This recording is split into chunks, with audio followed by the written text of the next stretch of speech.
Chapter 7 of Tractate Sotah continues going through the laws of the Sotah ceremony now in regards to the oath taken during the Sotah ceremony. The first Mishnah says, the passage of the Sotah can be read in any language, as can the confession of tithes, the saying of the Shema, prayer, the after-meal blessing, oaths by testimony, and by deposit. The following must be said in Hebrew: the Bikurim first fruits declaration, the Chalitza declaration by the Levirate marriage, the blessings and curses on Mount Gerizim and Mount Avel, the priestly blessing, the blessing of the Kohen Gadol, the passage read by the king at the Hakhel gathering, the passage read by the decapitation of a calf, a ceremony done in the temple times if a murder victim was found, and the wartime addresses of the Kohen. The scriptural sources for every single one of these is brought, and it explains the sequence by the blessings by Mount Gerizim and Mount Avel. The Gemara further describes the sources for all these points in the manner of how several of these prayers or blessings were said.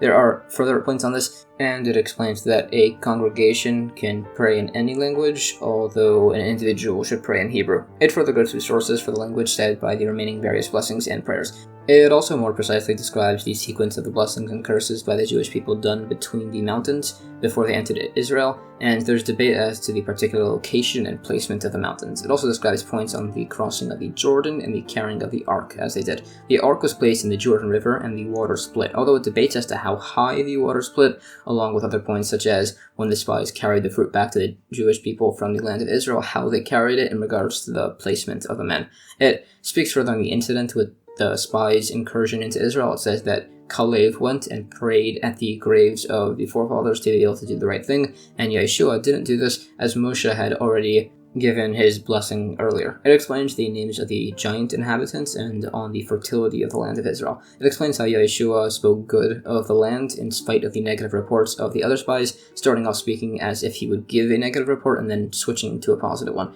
It also said is that the spies thought it was a poor land, as the Canaanite inhabitants would die as they traveled, but that was so that way they would be preoccupied and wouldn't notice them. Or possibly that it was the passing of Job that caused the inhabitants to be preoccupied. It also describes the punishment of the spies. It said that they died from their tongues extending down to their navel and maggots crawling back and forth between their mouth and navel. Some say that they just died of a throat inflammation. There are further points on the crossing of the Jordan. It goes through the remaining verses on this topic. There are further points on the miraculous events during this. It says how the enemies they fought were miraculously stricken with various afflictions, including by a flying venom-spitting insect that aided them. It also describes the stone placement on the breastplate of the Kohen Gadol. It debates on the order of the placement of the names of the stones and related points. It also describes the incident with Yosef and Potiphar's wife. It said that Potiphar left the house as there was an idolatrous holiday, and Potiphar's wife attempted to cohabit with Yosef, and Yosef almost conceded, but then he saw a vision of his father who spoke to him, so he stabbed his fingers against the ground, hurting himself and preventing an act of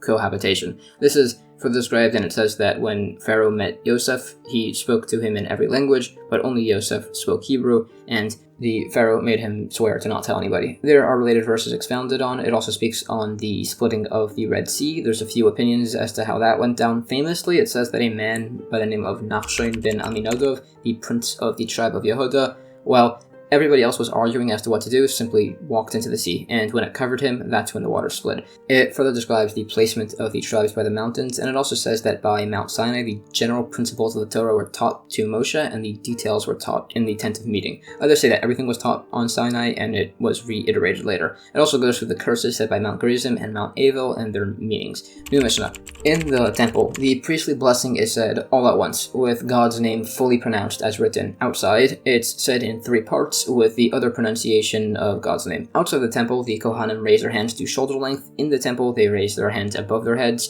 besides for the Kohen Gadol, who doesn't raise his hands higher than the tzitz. Others say that he would actually raise his hands higher. The Gemara goes to a number of various sources for the above points on the priestly blessings in regards to the language it's said in, the name of God used while reciting it, and where they hold their hands as they do so, and they do it for all Jewish people, facing them in a loud voice. It's also said that prior to their start, the prayer leader calls out Kohanim, or Kohen, if there's just one giving the blessing. It further speaks on the importance of the Kohanim giving this blessing, that if they do so, they themselves are blessed, that it's done during the avoda portion of prayer and not after. Also, that the cup of blessing, a cup of wine with a blessing set on it during the after meal blessings, should be done by a generous individual. It further speaks on the great negativity of misery. It's also said if a synagogue is entirely comprised of Kohanim, they should still give the priestly blessing to the other Jewish people out working in the fields. People shouldn't stand behind the Kohanim as they give the blessing, and it's said that to the sides is still considered to be in front of them. It is also said that once the Torah scroll has been opened, no one should talk at all, even about halacha. The Kohanim must also wash their hands prior to giving the priestly blessing, and they also say blessings prior, which are listed. It gives additional points as to the proper manner of giving the priestly blessings, and on the congregation saying amen afterwards, and after other blessings, for instance, that they must wait until the reader fully finishes his blessing before they say amen. It's also said that the one who reads the Haftorah from the Book of Prophets must initially also read from the Torah, and they wait to read the Haftorah until the Torah scroll has been rolled. It's also said that the congregation shouldn't leave the synagogue until the Torah scroll has been removed, and other points. It also lists the blessings the congregation says as they receive the priestly blessing. This is further discussed along with the placement of various other blessings that are said in prayer. Additionally, it's also said that the Kohanim giving the blessing have the Shekhinah, the divine presence, at their backs.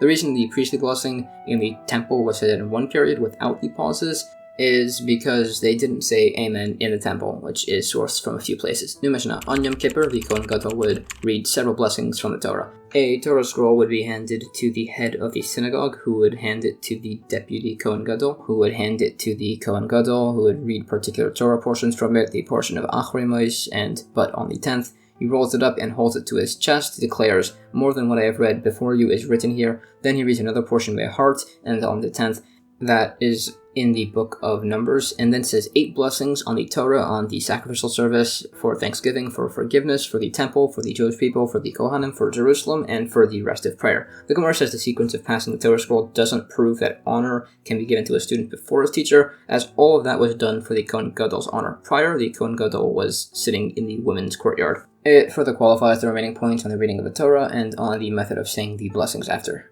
New Mishnah. Every 7-year cycle, on the year following the final Shemitah year, on that year's Sukkot, the entire Jewish people, men, women, and children, would gather in the temple to hear the Torah be read by the king, called the Hakhel, the gathering. On this day, they would make a wooden platform for the king in the temple. He sits there, a Torah scroll is handed to the head of the synagogue, who hands it to the deputy Kohen Gadol, who hands it to the king, who stands and takes the scroll, but reads from it while sitting. Once the King Agrippa read from the Torah and chose to do so while standing, and he was praised by the sages for this. When he reached the verse, "You may not place over you a foreigner," in reference to the king, he began to cry, as his father was not Jewish, but the Jewish people told him, "Do not fear, Agrippa, you are our brother." The portion the king reads from is, "These are the words until the Shema." He reads the Shema and the verse, "And it will come to pass, and you shall surely tithe, and when you have finished tithing," then he reads the verses regarding the king on the blessings and curses until he concludes, and then he says the same 8 blessings the Kohen Gadol said at the end of his service in the prior Mishnah, although he switches the blessing for forgiveness with a blessing for holidays.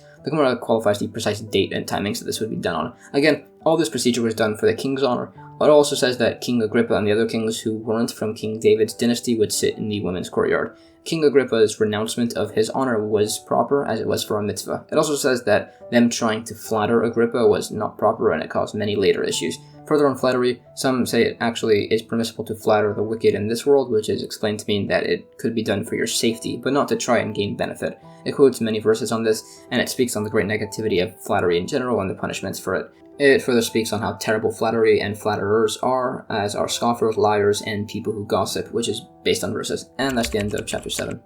Chapter 8 of Tractate Sotah begins on a bit of a new topic, the laws of the priestly speech given before battle, as discussed in these verses. The first Mishnah says, during wartime, the Kohen, the priest who was anointed for war, would address the nation in Hebrew. It quotes the verses that would be said, that they should not expect mercy from their enemies, and to not be afraid in battle, and that God is with them, as God was against the Philistines and Goliath, and against the Ammonites and Shavach, so too God will be with them now. The Gemara explains the logic of these cited verses, how they reference Moshe speaking Hebrew, so too this was all done in Hebrew. There are additional points on the Kohen who provides this function, and he starts by saying the Shema prayer, so as to say, even if they have only done the basic obligation of saying the Shema prayer in the mornings and evenings, they will be kept safe. There are additional points, and it goes through many verses speaking about Goliath, his size, his parentage, and that his mother was an extremely immoral woman who cohabited with many individuals based on some verses. Goliath's mother actually was said to be Orpha,